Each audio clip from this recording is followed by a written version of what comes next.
Donc très vite, on a des machines qui sont, meilleures que nous dans tous les domaines, très vite se pose la question de notre utilité, en réalité. C'est-à-dire qu'on devient inutile, dans pas mal de domaines, voire dans tous les domaines. On peut très bien imaginer un humanoïde plombier, c'est-à-dire ce qu'on appelait les cols bleus, on disait: «Eux, ils vont résister».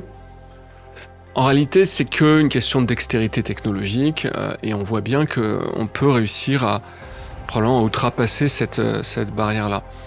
Et se pose la question finalement de notre hybridation, c'est-à-dire qu'à un moment on va se dire: «Bon bah, faut quand même qu'on soit un peu compétitif par rapport à la machine», donc ces puces de type Neuralink vont devenir très «tentantes» entre guillemets, puis on va probablement se dire: peut-être qu'on peut substituer par exemple certaines parties de notre système nerveux par des systèmes qui seraient plutôt des systèmes à base d'électrons, et cetera, et cetera.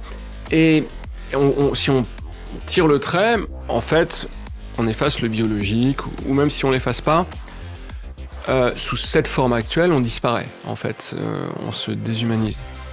Et la question qu'il faut se poser, c'est finalement, est-ce que la finalité de l'humanité, c'est uniquement la réflexion, c'est l'intelligence, ou est-ce que c'est autre chose? En fait, c'est une question qu'on pose pas